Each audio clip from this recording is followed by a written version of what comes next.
ओम शांति। अनुभवों की श्रृंखला में आज पुनः आप सभी का स्वागत है। अभी आपके सामने अपने जीवन का प्रेरणादायी अनुभव सुनाने के लिए हम सबके बीच उपस्थित हैं ब्रह्मा कुमारी सोनिया बहन। सोनिया बहन जो पिछले 10 वर्षों से भी अधिक समय से इस ईश्वरीय ज्ञान और राजयोग का अभ्यास करते हुए आप बहुत ही समर्पणता से ईश्वरीय सेवा में हर समय तत्पर रहती है। अथक सेवाधारी है, गुणमूर्त है, स्नेही मूर्त है और आपके पास अपने जीवन में बहुत सारे विशेष अनुभव है। ईश्वरीय ज्ञान और राजयोग की शिक्षाओं को जीवन में धारण कर आपने अपने जीवन को दिव्य गुणों से सजाया है। तो राजयोग के अभ्यास के द्वारा किस तरह से जीवन में कितनी सरल रूप से परमात्मा की मदद मिलती है और हर पल परमात्मा का साथ जीवन में अनुभव होता है। तो ऐसे ही ईश्वर की हर पल मदद का एहसास आपने अपने जीवन में किया है। तो अपने जीवन के कुछ प्रेरणादायी अनुभव हम सबके सामने प्रस्तुत करने जा रही है ब्रह्मा कुमारी सोनिया बहन।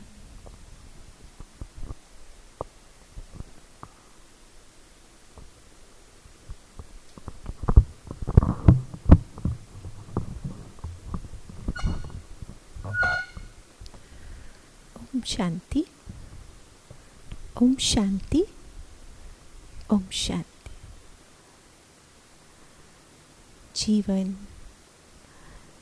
चल रहा है जैसे कि अमृत धारा की तरह, लेकिन इस समय पर परमात्म प्यार का अनुभव करना, अपने जीवन को गुणों से सजाना, ईश्वरीय पालना क्या होती है,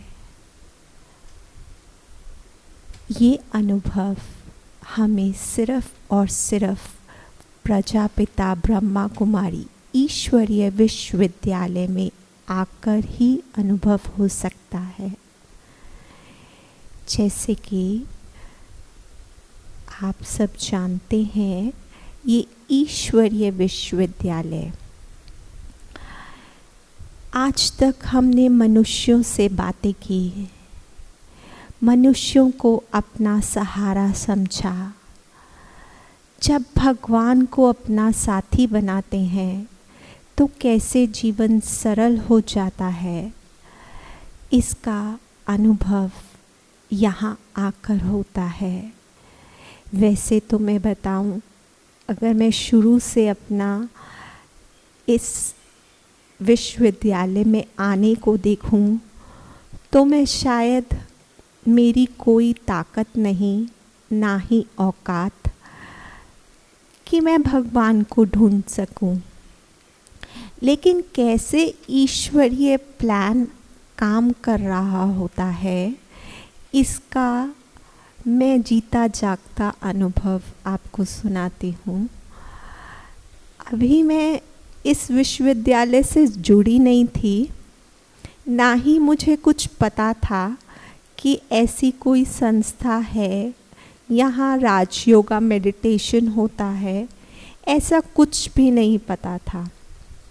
लेकिन बाबा ने, जैसे कहते हैं, परमात्मा खुद हमें अपनी ओर खींच रहा होता है, तो ये गॉड्स प्लान मेरे लिए काम किया।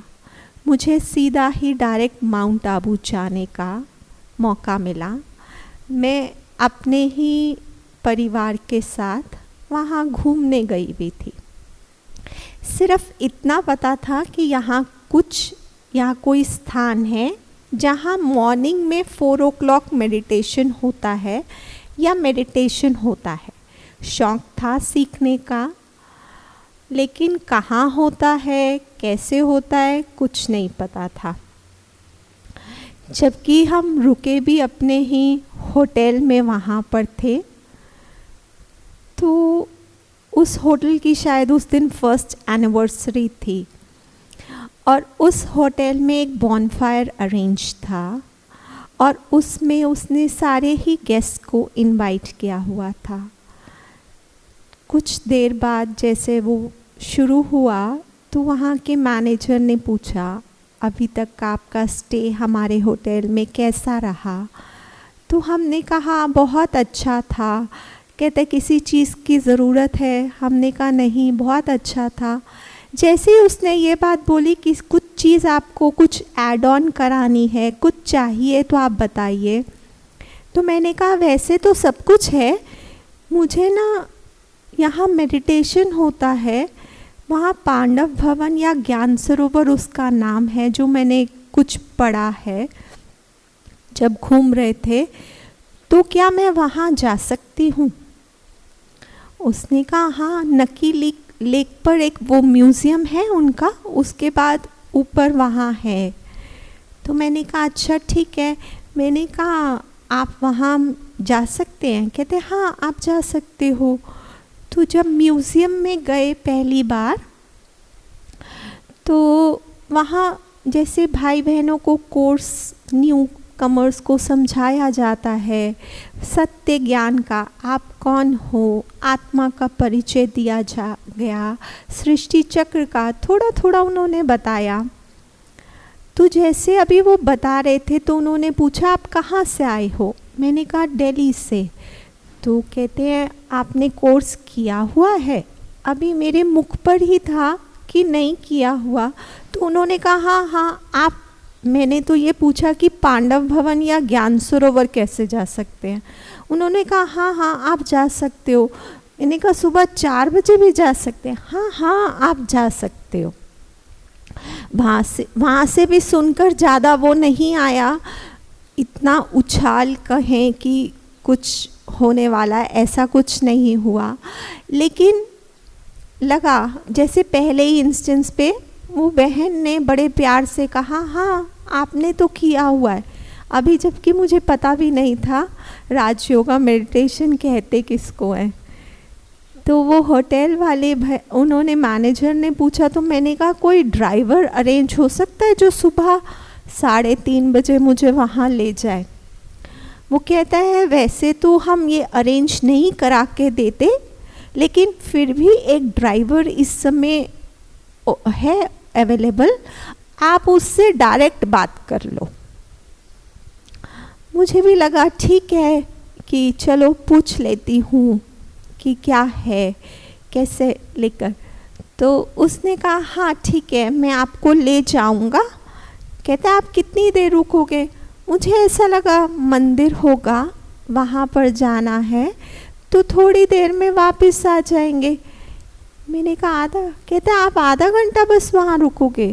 कहते नहीं वहाँ देर तक रुको, उसने मुझे ड्राइवर ने बोला। मैंने कहा अच्छा ठीक है। कहते लेकिन मैं आपको ना वापस नहीं लेकर जाऊँगा अपने साथ। मैंने मन में सोचा चलो लेकर तो जा रहा है, इतने में सुबह थोड़ा चानना हो जाएगा तो कुछ ना कुछ तो मिल जाएगा। जाते वक्त 3:30 बजे बहुत अर्ली है, लेकिन आते हुए तो कुछ ना कुछ अरेंज हो जाएगा। आप मानिए उस समय पांडव भवन के सामने मेडिटेशन रूम में वहाँ फॉरेनर्स का ग्रुप बैठा हुआ था जो कि अर्ली मॉर्निंग शायद मेडिटेशन कर रहा था। तो वहाँ पर सबसे पहले मुझे इसी ड्रेस में ही, वाइट ड्रेस में ही ले जाने का, ये भी गॉड्स प्लान काम कर रहा था, वरना देखा जाए तो शायद मेरे पास एक भी वाइट ड्रेस नहीं होगा। तो उसने अपने अकॉर्डिंगली, कहना चाहिए परमात्मा जितना ऊंचा है, उसने अपने ही हिसाब से सब कुछ प्लान किया हुआ था। वहाँ जाकर भी उस कंपाउंड में किसी ने नहीं पूछा कि आप फर्स्ट टाइम आए हो, किसी ने नहीं पूछा। सबको ऐसा ही लग रहा था जैसे बहुत दिनों से यहीं रह रहे हैं।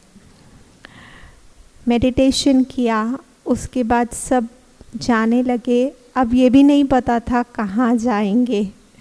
लिखा हुआ था बस आज का थॉट या आज का सुविचार जिसे कहते हैं, ये परमात्म महावाक्य क्या होते हैं। तो उन्होंने कहा यहाँ लाइब्रेरी है, उसमें आप जाकर इनको पढ़ सकते हो। मैंने कहा ये हमें मिल नहीं सकते। कहते नहीं, अभी नहीं मिल नहीं सकते, इसकी एक ही कॉपी यहाँ अवेलेबल है, आप इस समय ये पढ़ लो। पहले दिन ही जब वो शब्द अभी पढ़ने के कोशिश कर रही थी, पढ़ा पूरा, लेकिन पहला जो लाइन थी वो ही जैसे पूरे दिमाग में छप गया। वो थी कि भगवान आपको पढ़ा रहा है, आपको पास विद ऑनर्स होना है। अब अभी तक फर्स्ट डिवीज़न सुना था, सेकंड डिवीज़न सुना था, थर्ड डिवीज़न सुना था, और शुरू से ही एक मन में रहता था कि आगे से आगे अच्छे नंबर्स लेने हैं। तो मैंने कहा ये पास विद ऑनर्स कैसे बनते हैं। अच्छा, वो पूरी मुरली सुनी, soul realization, through God realization, ये कुछ ऐसे शब्द थे जो उस समय गूंज रहे थे। आप मानिए मैंने वहाँ कुछ देर वो पढ़ा, थोड़ा सा मुझे लगा 6:30 हो जाएंगे तो मैं बाहर तक जाऊंगी तो कुछ मिल जाएगा। लेकिन बाहर आकर देखा तो वही ड्राइवर वेट कर रहा है। कहते मैं तो आपकी बहुत देर से वेट कर रहा था कि आप अभी वापस आते हो और मैं आपको वापस होटल ले जाऊंगा। मुझे आज भी याद है जब उस मैनेजर ने कहा था कि आप रेट अपने आप डिसाइड कर लो, तो मैंने सोचा कुछ मांगेगा अनाप शनाप, चलो जो भी है एक बार सुन लेते हैं। बड़े प्यार से उसने कहा सिर्फ आप 50 रुपीज़ दे दो। मैंने मन में सोचा बड़े सस्ते में, ये तो 50 रुपीज़ में लेकर जा रहा है। वापस आते हुए मैंने उसको खैर 100 रुपीज़ में कहा, आप अप डाउन किया ना आपने, आपने वेट भी किया। बड़ा खुश होकर जैसे वो गया। अच्छा, वो ट्रिप तो 2 दिन का था, 2 दिन बाद तो वापस दिल्ली आना ही था। दिल्ली आकर नहीं पता था पास का सेंटर कहाँ है, सेवा केंद्र कहाँ है, क्या होता है वहाँ पर, कुछ नहीं पता था। एक दिन मार्केट में ही मुझे सेंटर की बड़ी दीदी मिल गई। उनसे पूछा, क्योंकि वाइट ड्रेस थी तो क्लियर था कि ये ब्रह्मा कुमारी से हैं, तो उनसे पूछा कि दीदी ये सेंटर कहाँ है और क्या हम आ सकते हैं। तो उन्होंने भी कहा हाँ बड़े प्यार से कि आप आ सकते हो। और जैसे जैसे स्टार्ट किया कोर्स, उसमें से कुछ विशेष अनुभव अब मैं आपके साथ जो साझा करना चाहती हूँ वो ये है, कोर्स किया, नहीं पता था कि जो दीदी पढ़ा रही है कोई क्वेश्चन नहीं आया कि ऐसा क्यों, सृष्टि चक्र 5000 वर्ष का क्यों बोला, हिस्ट्री रिपीट इटसेल्फ क्यों बोला, कैसे हम बीज रूप में बैठे हुए, कुछ नहीं पूछा। जैसे एज इट इज सब कुछ स्वीकार हो रहा था, कोई क्वेश्चन नहीं था। इसी बीच में हमारे सेंटर पर उस समय 2 बड़ी दीदी, निमित सरिता दीदी और रीना दीदी थे। वो कुछ रिहर्सल कर रही थी एक सॉन्ग की, तो मुझे बड़ा इंटरेस्ट आया। तो उन्होंने मुझे बोला कि आज ना आपकी क्लास नहीं होगी, अभी 7 डेज कोर्स चल रहा था। तो मैंने कहा हाँ कोई बात नहीं दीदी, आप अपनी ये रिहर्सल कंटिन्यू, या जो भी आप सॉन्ग कर रहे हो वो आप कंटिन्यू करो, मैं कुछ देर आपके पास बैठूंगी और चली जाऊंगी। इतने में ही बहुत सीनियर भाई, जिनका शायद विजन भी इतना क्लियर नहीं था, लेकिन बहुत माहिर अपनी राजयोगी विद्या में, वो जैसे भाई अभी देख नहीं सकते थे पूरी तरह, तो उन्होंने दूसरी स्टैंप लगा दी कि आप तो लगते ही यहाँ के ही हो, इन्हीं दीदियों के जैसे। और मन में ऐसा लगा कि कहाँ ये इतनी विशेष आत्माएं जिन्होंने संपूर्ण समर्पण किया और कहा इन्होंने मुझे इनके साथ जोड़ दिया। फिर भी अंदर से ही दिल से शुक्राना करते हुए, थैंक्स करते हुए वो क्लास एंड हो गई। इन्हीं डेज में, अभी 7 डेज पूरे नहीं हुए तो मैं किसी सत्संग में गई। वहाँ उन्हें ये पता था कि ये कुछ सीखने जा रहे हैं, तो उन्होंने मुझे बोला कि आप जो सीख रहे हो ना, आज आप वो सुनाओ। अभी मुझे 3-4 डेज ही हुए थे तो मेरे मन में आया मैं क्या सुनाऊं इनको। अभी तो मैंने खुद भी इतने अच्छे से कुछ नहीं सुना, तो मैं इनको क्या सिखाऊं। फिर भी मैंने उनकी बात को मना नहीं किया जिन्होंने मुझे बोला। तो उन्होंने आज उस समय मुझे बोला कि आज ना आप खड़े होकर बोलना, सामने आ जाओ और खड़े होकर बोलो। माइक मेरे को दे दिया और कहा खड़े हो जाओ। मैंने कहा आपने भजन आज तक बहुत सुने, क्योंकि सत्संग था, तो मैंने कहा आपने भजन बहुत सुने, आपने बहुत अच्छे अच्छे संतों की वाणियाँ भी सुनी, लेकिन आज कुछ अनुभव करते हैं।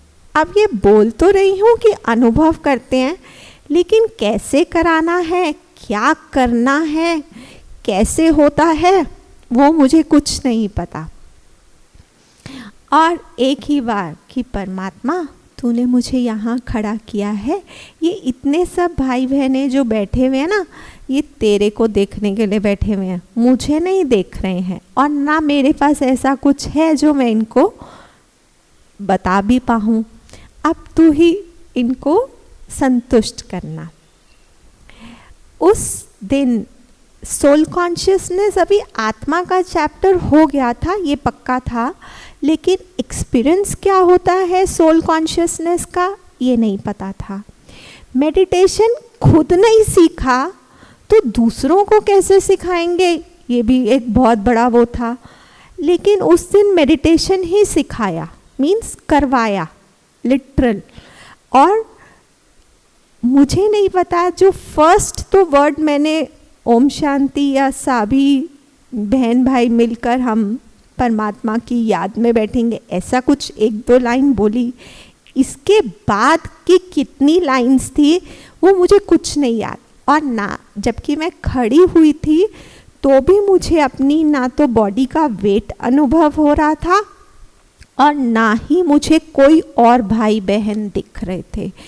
ये एक ऐसा नज़ारा था कि मुझे सब चीज़ें वहाँ लाइट ही अनुभव हो रही थी, कुछ मुझे फील ही नहीं हो रहा था।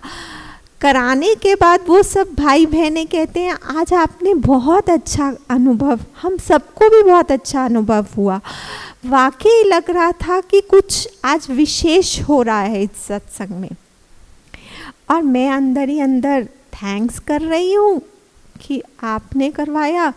और जिन्होंने मुझे माइक दिया था बोलने के लिए, उनको ज़रूर मैंने एक बात शेयर की। मैंने कहा दीदी आप बताओ मैंने क्या बोला था। बाद में, वो भी गाड़ी में बैठने के बाद उनसे पूछ रही हूँ, दीदी आप बताओ मैंने क्या बोला था आज ऐसा। मैंने कहा सब बोल रहे थे, लेकिन मुझे तो लग ही नहीं रहा था कि मैंने कुछ बोला, और अगर बोला भी था तो क्या बोला था वो आप बता दो। कहते हैं आपको सच में नहीं पता क्या हुआ। मैंने कहा नहीं। कहते हम सबको तो आज वाकई ही बहुत ही, जैसे कहते हैं कईयों को तो उसमें उन्होंने कह दिया हमें दर्शन हो गए। अब मुझे लग रहा ये दर्शन क्या हुए, वो सब तो ये बोल रहे, मैंने कहा अंदर ही अंदर बोल रही हूँ भगवान उन सबको तो दर्शन करा दिए, मुझे तो तूने कुछ कराया ही नहीं अभी तक। अच्छा, करते करते उन्होंने मुझे कुछ कुछ बताया कि ऐसे आपके चेहरे से आपकी आवाज़ बिल्कुल आपकी नहीं लग रही थी, ऐसा कुछ कुछ उन्होंने मुझे गाड़ी में बैठकर बोला कि ये सब आपके उससे अनुभव हो रहा था। तब भी आ गई। अगले दिन कोर्स का डे था, 11 बजे जैसे आते थे, तो वहाँ तब भी आई, बड़े प्यार से कर रही। तब भी दीदी को ऐसा कुछ नहीं कह रही कि ऐसा कुछ शेयर किया या ऐसा कुछ हुआ। तो मस्ती में अपना कोर्स जैसे कहते हैं वो कर रहे थे। इन्हीं डेज में अभी कोर्स पूरी तरह फिनिश नहीं हुआ था और बाबा मिलन की टर्न थी। माना कि परमात्मा का दिव्य अवतरण होना था। अब उस डे मुझे सिर्फ दीदी ने ये बोला कि आज ना आप 5:30 बजे आ जाना। मैंने कहा आज क्या होगा दीदी स्पेशल यहाँ 5:30 बजे आप कह रही हो? सुबह तो मैंने क्लास कर ली है, तो आप मुझे बताओ 5:30 बजे क्या होगा इससे? कहते आप आना, आप अनुभव करना और थोड़ा टाइम लेकर आना। आप जितना लेट से लेट जा सको आप उतना जाना। मैंने कहा ठीक है। पहले जैसे कि सूरज भाई की क्लास होती है वो क्लास किया, फिर थोड़ी देर योग में ही बैठे, फिर उसके बाद जैसे बाबा का दिव्य अवतरण अभी तो टीवी पर देख रहे थे, लेकिन मेरी पूरी बॉडी जैसे वाइब्रेट हो रही थी। पूरी बॉडी मतलब फील हो रही थी। इनफैक्ट जो आसपास भी बैठे हुए थे उनको भी पता चल रहा था कि कुछ हो रहा है इस बहन को। जो कोई एक पुरानी बहन होगी उन्होंने पूछा आप ठीक हो, ऐसे टच किया। मैंने कहा नहीं मैं बिल्कुल ठीक हूँ। एंड वो प्रोसेस अपने ही उसमें जोर पकड़ता जा रहा था। इतनी वाइब्रेशंस रिसीव होते हुए फील हो रही थी कि जैसे लबालब शक्तियों का घेरा आपके ऊपर फाउंटेन की तरह बरस रहा है। और वो कह रहा है खोल दो ना, आप अपने तक सीमित मत रखो, आप इसको फैलाने दो। अभी इससे पहले तो पता भी नहीं था मनसा सेवा कहते किसको है, साकाश देना कहते किसको है, कुछ नहीं पता था और ये होने लग गया। उसके बाद दीदी ने वापस जाते हुए जैसे थोड़ा, क्योंकि मैं जॉइंट फैमिली में रहती हूँ तो मैंने कहा 8:15 हो रहे हैं, बस इससे लेट तो नहीं रुक सकती। तो मैं चली जा रही थी तो दीदी ने कहा आप ठीक हो, चले जाओगे खुद ड्राइव करके? मैंने कहा हाँ हाँ मैं चली जाऊँगी। वापस चले गए। खैर ये कोर्स फिनिश हुआ। एक और विशेष अनुभव, जैसे ORC जो कि मिनी माउंट आबू भी कह सकते हैं, इधर की साइड इंडिया की साइड अगर देखें दिल्ली के पास सबसे बड़ा रिट्रीट सेंटर भी कह सकते हैं। हम कुछ 3-4 भाई बहनों ने इकट्ठे कोर्स किया था, लेकिन सभी इसी सेंटर से नहीं थे, सब अपने अपने पास आसपास के सेवा केंद्र से कर रहे थे। तो सबने डिसाइड किया इकट्ठे कि हम आज ORC चलेंगे। तो हमने सब खुश हो गए कि ठीक है ORC चलेंगे, आज इकट्ठे जाएंगे ORC। और डिसाइड किया कि 9:30 तक जाएंगे और बस 4:35 तक 5:30 मैक्सिमम वापस आ जाएंगे। अच्छा, ना तो कोई परमिशन ली, क्योंकि पता ही नहीं था इतना कि कुछ परमिशन भी लेनी होती है या कुछ कहना होता है किसी को कि आप चलो या हमें जाना है। तो भी कोई बात नहीं, बस जाना है। अच्छा चले तो सबने बोला, जो एक बहन थी उन्होंने कहा कि क्योंकि जाने में हम सबको पता है 1-1.25 घंटा तो लगेगा, तो सबने कहा कि आज ना कोई आपस में बात नहीं करेगा किसी से, और सब, क्योंकि कोर्स तो ऑलमोस्ट फिनिश था, तो मेडिटेशन करते हुए ही जाएंगे, याद में बैठेंगे परमात्मा की याद में। और गाड़ी मुझे चलानी थी। मैंने कहा बाबा ये तो सब आंखें बंद करके बैठ जाएंगे और इनकी 1.5 घंटे की मेडिटेशन होगी, और मुझे तो इन्होंने ड्राइवर बनाकर गाड़ी चलाने के लिए बिठा दिया। अंदर ही अंदर बाबा को बोल रही हूँ, उनको कुछ नहीं कहा किसी को भी, जबकि गाड़ी फुल थी, उनमें से किसी को कुछ नहीं कहा, लेकिन बाबा को बोलती जा रही हूँ कि बाबा इनकी तो हो गई, इनकी तो 1.5 घंटे की 2 घंटे की कमाई जमा होगी, जाते हुए भी 1.5-2 घंटे, जब तक सबको उनके घर तक छोड़ूंगी मुझे 2 घंटे से ऊपर लग जाएगा, और मैं तो 4 घंटे मतलब गाड़ी चलाऊंगी और ये मज़े लेकर और आप मानो अभी तक मुझे ज्ञान में चलते हुए बहुत विशेष अनुभव है, नो डाउट। बहुत, जैसे कहते हैं परमात्मा का हाथ और साथ का अनुभव बहुत बार हुआ।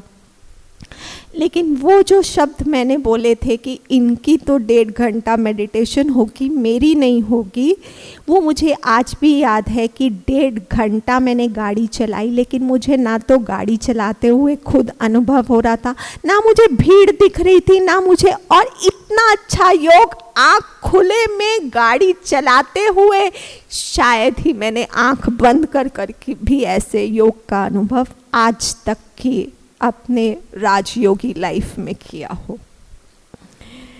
वहाँ उतरे तो जैसे भाई बहन बहुत प्यार से स्वागत करते हैं, वहाँ हमने घूमा अंदर थोड़ी देर, सब कुछ किया, करते करते हमने 4:30 हमने 4 o'clock फिर वापस भी स्टार्ट किया। फिर मैंने वही बात बोली, लेकिन जो अनुभव जाते हुए था ना, तो मुझे इनमें से कोई बहन, वो भी सब शांत थे, बिल्कुल पिन ड्रॉप साइलेंस जिसे कहते हैं, इतनी स्वीट साइलेंस थी जैसे वो गाड़ी नहीं, परमात्मा के घेरे के अंदर चलते हुए वो खुद हमें लेकर जा रहा हो। ये सबसे बड़ा मतलब ये कुछ दिनों में जिसे कहते हैं ना, ये जो 3-4 अनुभव है, ये अभी सिर्फ 15 दिन का मैं छोटा सा बच्चा होऊंगा बाबा का, तो ये विशेष अनुभव हैं कुछ दिनों के ही। फिर जैसे जैसे ये जीवन में आगे बढ़ते चले, सहज राजयोग कहा, ऐसे ही नाम इसको सहज राजयोग नहीं दिया, हम लोग सोच लेते हैं सहज राजयोग, क्योंकि इसका अनुभव जैसा हम सब जानते हैं कि ब्रह्मा कुमार बनना या ब्रह्मा कुमारी बनना, और वो भी गृहस्थ में रहते हुए, वो भी एक जॉइंट फैमिली से आते हुए, जहाँ सब अपने अपने खान पान में है, सब अपने अपने उसमें हैं, इतना इजी टास्क नहीं होता। लेकिन मेरे लिए सब कुछ इजी था। मुझे आज तक की भी डेट में किसी भी अपने फैमिली मेम्बर को किसी भी बाबा की धारणा के लिए, किसी भी बाबा की बात मनवाने के लिए, हाँ सिर्फ एक माउंट आबू जाना होता है तो थोड़ा परमिशन चाहिए, अदरवाइज़ मुझे किसी भी बात के लिए बोलना नहीं पड़ा।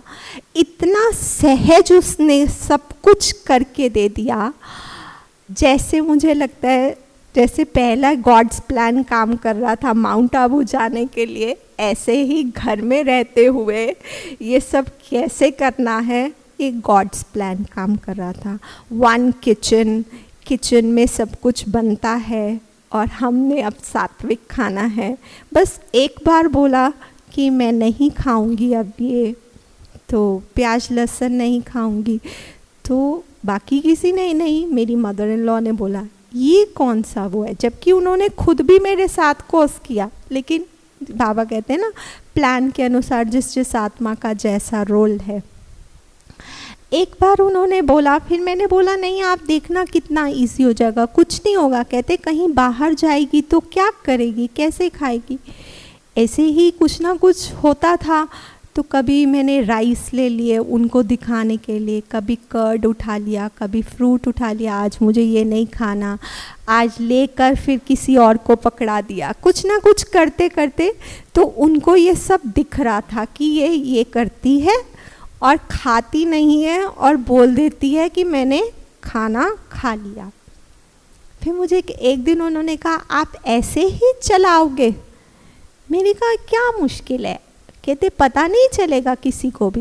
मैंने कहा पता चलेगा तो चलेगा, अभी क्या कोई मुझे कुछ कह थोड़ ना रहा है, आपको भी कोई कुछ नहीं कह रहा। तो कहते हैं अच्छा, बस उन्होंने इतनी सी बात बोली तो ठीक है। और जबकि 1 किचन था तो सब कुछ यूज़ होता था, तो मुझे लगा बाबा का भोग बनाना है या कुछ और करना है, कैसे फिर भी छोड़ दिया बाबा पे। जबकि घर था, बड़ा है, सब कुछ है, उसमें अलग किचन्स भी बनी हुई है, यूज़ कर सकते, लेकिन नहीं, जॉइंट फैमिली थी तो इसलिए वैसे ही चलेगा। फिर एक दिन उन्होंने खुद ही बोला कि बच्चे आप इतनी सुबह उठ जाते हो, आपको सुबह सुबह उठकर नीचे आना पड़ता है, तो आप ऐसा करो किचन में ऊपर बना लो। मैंने कहा थैंक यू बाबा।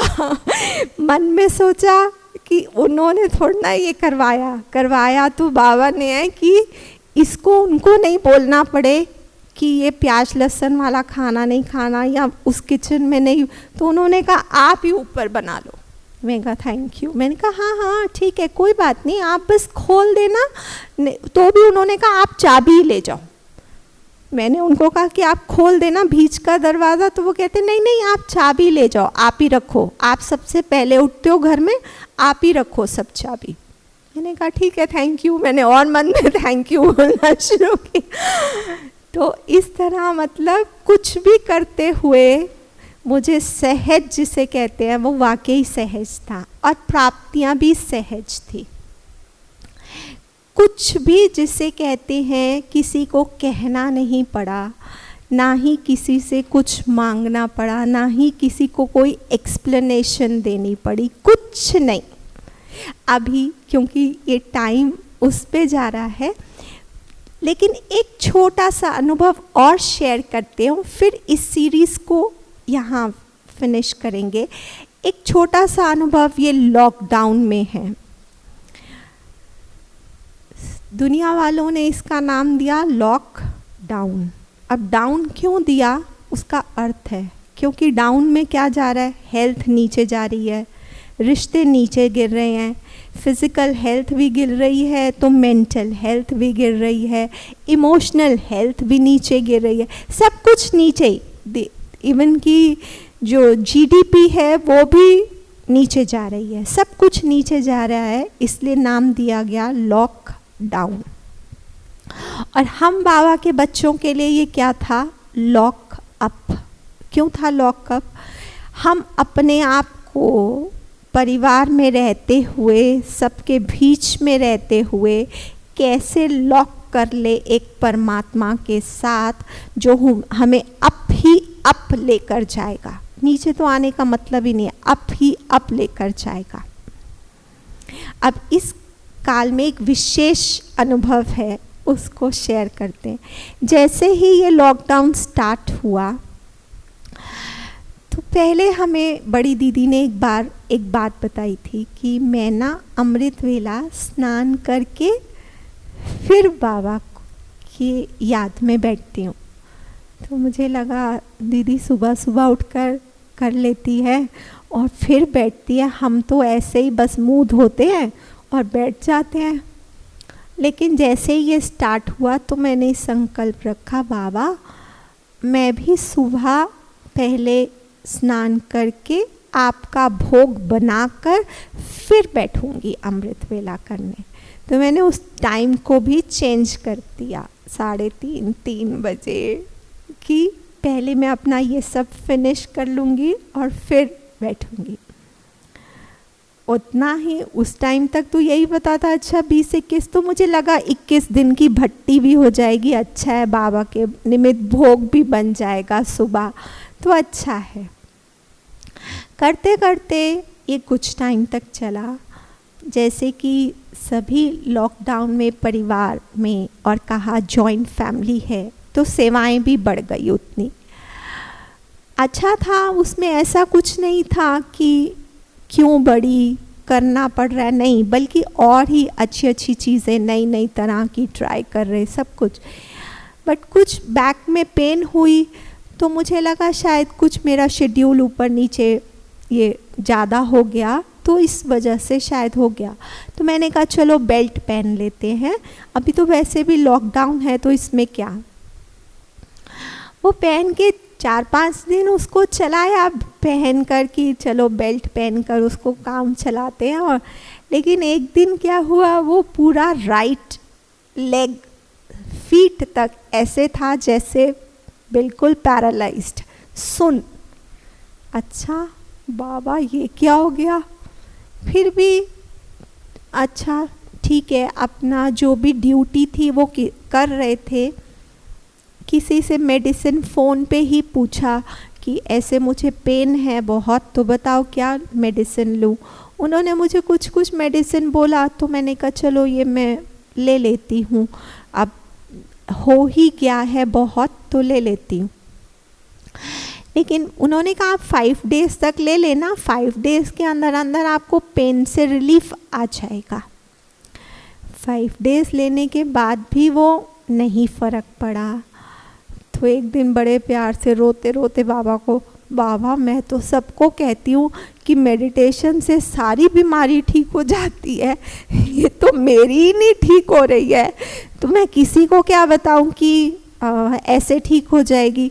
देख लो अब आपका नाम खराब होने वाला है, क्योंकि घर वाले भी कहेंगे इतनी मेडिटेशन करती, इतनी योगा करती, इतना सब कुछ करती, फिर भी इसको हो गया। अंदर ही अंदर बोल रही थी, जैसे ही स्टार्ट हुआ था कि मम्मी डैडी दोनों ही सीनियर सिटीज़न हैं, एजेड हैं, तो मैं उनको कह रही थी बाबा इस टाइम पर ना किसी को कुछ नहीं होना चाहिए, या वो जो फैमिली है वो या तो बिल्कुल ही एजेड वाली है और या बिल्कुल ही बहुत छोटे बेबीज़ हैं। तो मैं कह रही थी बाबा किसी को ना कुछ नहीं होना चाहिए, बाहर निकल नहीं सकते, डॉक्टर के पास जा नहीं सकते, इसलिए इन सबको ना सेफ रखना अभी तक। और ये क्या पता था मुझे ही हो जाएगा, जिसने आज तक कभी कोई टैबलेट भी नहीं खाई उसको हो गया। अच्छा, ये रोते रोते बोलते बोलते तो लेटे लेटे कर रही थी, बैठ सकती नहीं थी, कुछ कर नहीं, तो लेटे लेटे ही करती थी जितनी बार भी बाबा को याद करती थी। उस दिन ऐसा अनुभव हुआ कि जैसे लेटे लेटे मेरी बॉडी एकदम अलग पानी में फ्लोट कर रहा होता है कुछ चीज़ ऐसे, और पानी भी ऐसे जैसे रेड। और मैंने कहा बस बाबा आज तो इसको निकालना ही है, जो भी अंदर जर्म्स हैं, जो भी अंदर डेड सेल्स हैं, वो आज तो बाहर निकलने ही चाहिए।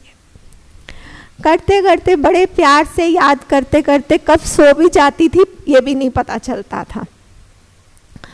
अच्छा, जब बाद में थोड़ा उठी, मूवमेंट देखा तो देखा कि फीट में जितना सुनपन था या जैसे बिल्कुल पैर नहीं वो था, तो वो काफ़ी हद तक 80% वो ठीक हो गया। चलो फिर बाबा का शुक्रिया किया कि बाबा शुक्रिया तूने फिर से मुझे, अब वो 20% वो जिसे कहते हैं ना हाथी तो निकल गया, पूंछ शायद अटक गई, अब वो 20% निकलने का नाम ही ना ले। जैसे मैंने कहा अच्छा ठीक है, अब बाबा तू भेजना चाहता है डॉक्टर के पास, तो थोड़ा सा अनलॉक हुआ, तो सबने भी बोला कि आप एक बार डॉक्टर को दिखाई लो। मैंने भी कहा चलो ठीक है, तो डॉक्टर के पास गई तो उसने मुझे मेडिसिन प्रिस्क्राइब की। तो मैंने कहा सर ये, और देखो क्लिक कैसे, वो जो मेडिसिन प्रिस्क्राइब कर रहा था मैं उसको कह रही थी ये मेडिसिन तो मैं खा चुकी हुई हूँ सर, तो ये तो ठीक नहीं हुआ, मुझे अभी पेन है। कहते हैं अच्छा फिर आप MRI करा लो। मैंने कहा अच्छा ठीक है, उस समय मुझे भी था कि इतने उससे हो रहा है, अब चलो अगर बोल रहा है तो मैंने कहा चलो घर भी बाद में जाएंगे, इसको MRI ही करा लेते हैं पहले। MRI से टाइम लिया, उसने कहा ठीक है आप, मैं आपको फर्स्ट नंबर ही देती हूँ, आप आ जाना, क्योंकि उसी डे से वो खुले थे। तो MRI कराने गए, तो जो MRI कर रहा था वो करने, उसने जब स्टार्ट किया तो उसने मुझसे पूछा आप कोई मेडिसिन लेते हो या क्या आपकी कोई पास्ट हिस्ट्री है या क्या है। मैंने कहा नहीं, आज तक तो मैंने कोई मेडिसिन नहीं खाई, लेकिन हाँ इन डेज़ में मैंने पेन किलर ज़रूर खाया क्योंकि मुझे पेन था और ऐसे ऐसे मेरी लेग में ये प्रॉब्लम हुआ। कहता है आपने सच में आज तक कोई टैबलेट नहीं खाई थी? मैंने कहा नहीं। कहता है मैं तो मान ही नहीं सकता, आपका तो ये भी चीज़ ख़राब है, आपका ये भी ख़राब है, आपके एब्डोमेन में भी ये है, आपके इसमें भी ये है, कुछ ना कुछ आपके सब में है। अच्छा उसने बोला तो मैंने कहा अब रिपोर्ट बोल रही है लाइक अभी वो पूरी तरह कर नहीं रहा, क्योंकि वो तो LS स्पाइन का कर रहा था। फिर भी मैंने उसकी बात काटी नहीं, लेकिन उसने कहा प्लीज़ मेरी एक रिक्वेस्ट है आपसे, आप ना ये किसी और डॉक्टर को भी दिखा लो। जब मैं दिखाने गई तो उसने बोला कि आपको ऐसे स्पाइन में कुछ है, कुछ पार्ट है, लेकिन आपको और भी 2-3 डॉक्टर्स को कंसल्ट करना पड़ेगा, अब गायनी को भी दिखाओ, आप इसको भी दिखाओ। अब मैंने कहा ये क्या हो गया बाबा, ये तो और बढ़ता गया, मैं तो वो 20% निकालने के चक्कर में थी और ये तो बढ़ रहा है। किसी एक ने मुझे कहा कि कोई एक इंजेक्शन देते हैं तो वो लगवाते हैं तो पेन से रिलीफ हो जाता है। मैंने कहा चलो मैं भी लगवा लेती हूँ, फिनिश, काम बहुत दिन हो गए तो पेन। आप देखो बाबा कैसे मनी की भी सेविंग करता है। जहाँ डॉक्टर के पास गई मुझे पता नहीं था कि आज सच कुछ ये लगता है और मतलब इससे ये है, ये पता था हाँ कुछ पेन इंजेक्शंस होते हैं पेन किलर। तो उसने मुझसे पूछा जब रिपोर्ट लेके गई, कहता आपको फ़र्क है? मैंने कहा नहीं, थोड़ा जैसा था वैसा ही है बट है पेन। कहते फिर आपको इंजेक्शन दे दूँ? मैंने कहा दे दो।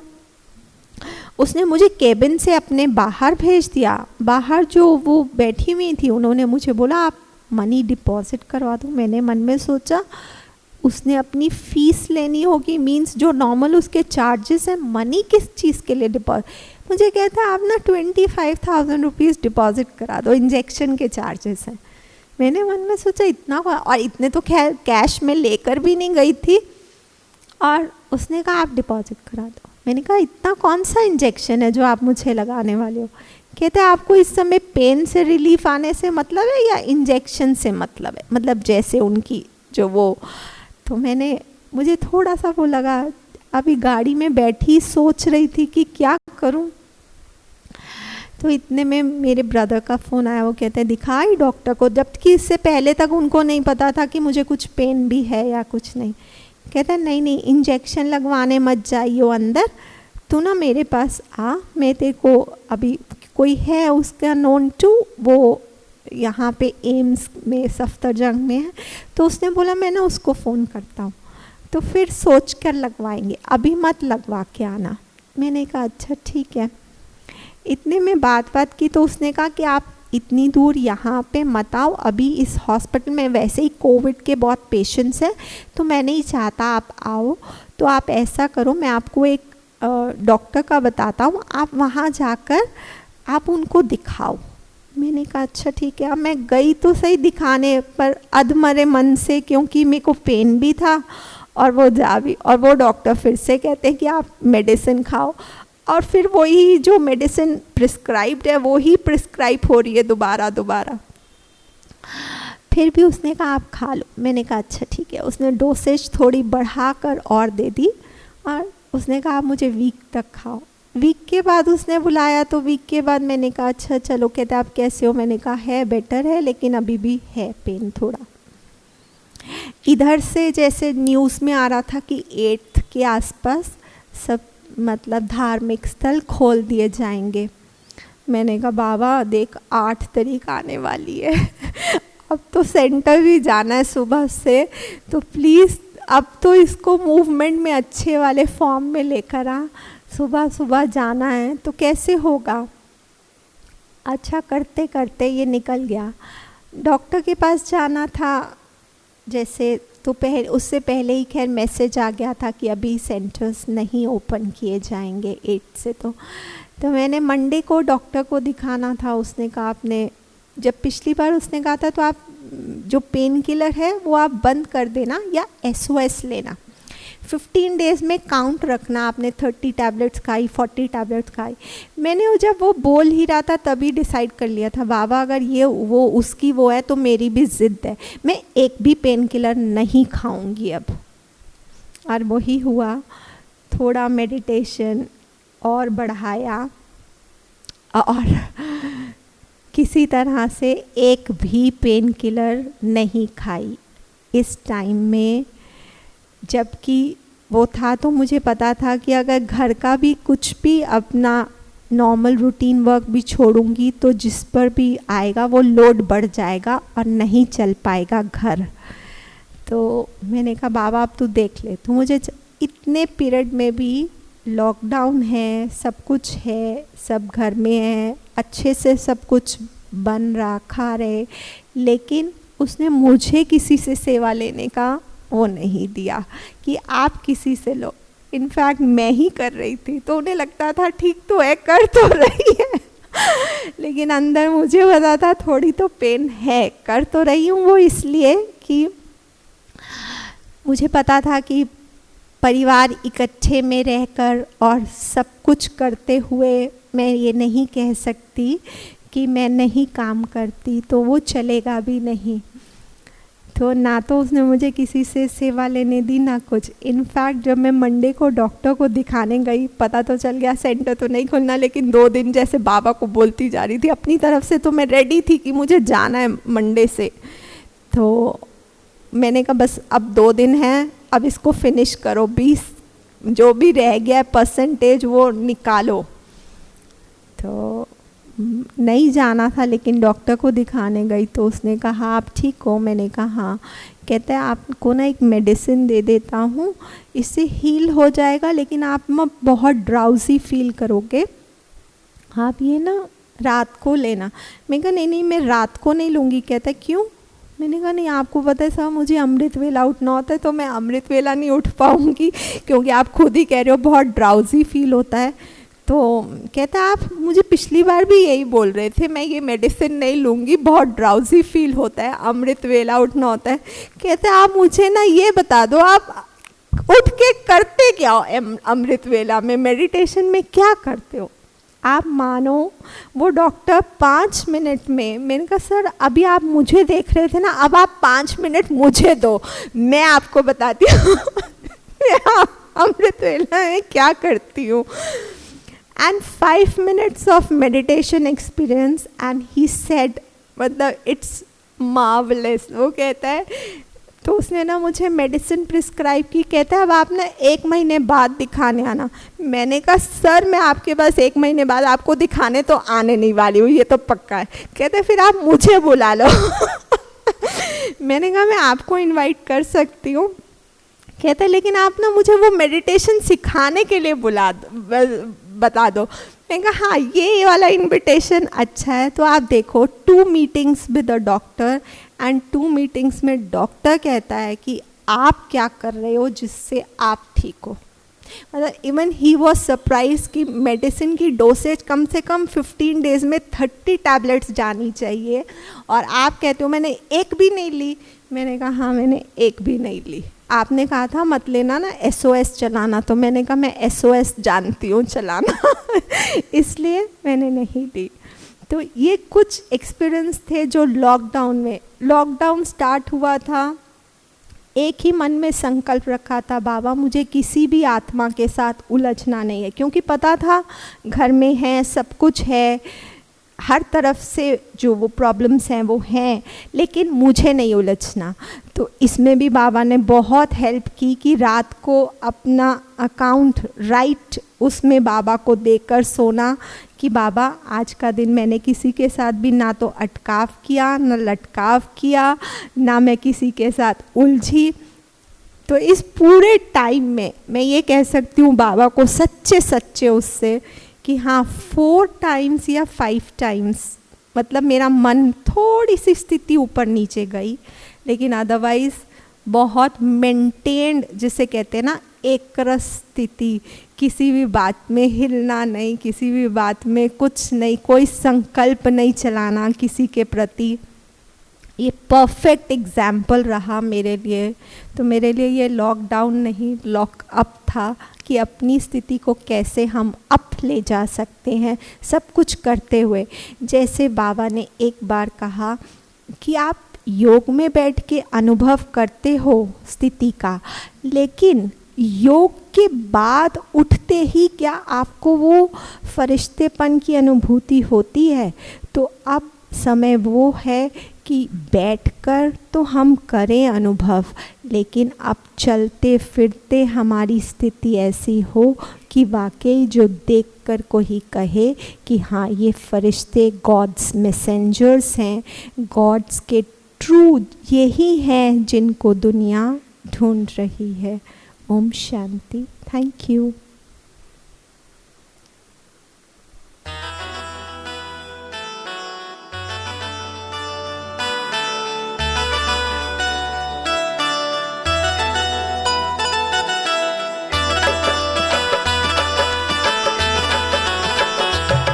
गज़ब है गज़ब, तो गज़ब है गज़ब, तू रूहों का वालिद, गजब है गजब, तू गजब है गजब, तू गजब है गजब, तू रूहों का वालिद, गजब है गजब। इस ज़मीं पे है तेरे करिश्मे अजब, इस ज़मीं पे है तेरे करिश्मे अजब, तू गजब है गजब, तू गजब है गजब, तू गजब है गजब, तू गजब है गजब, तू रूहों का वालिद, गजब है गजब।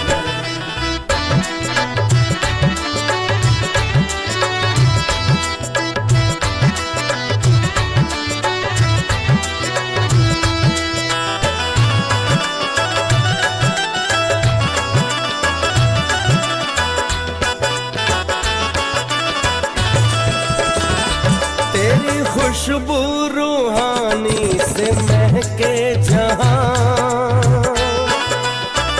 हो तेरी खुशबू रूहानी से महके जहां, ज़र्रे ज़र्रे में है तेरी खुशबू यहाँ, ज़र्रे ज़र्रे में है तेरी खुशबू यहाँ। तुझ में दिखते सितारे सूरज गगन, तुझ में दिखते सितारे सूरज गगन, तू है दरियाए मोहब्बत, है दरियाए अमन, तू है दरियाए मोहब्बत, है दरियाए अमन।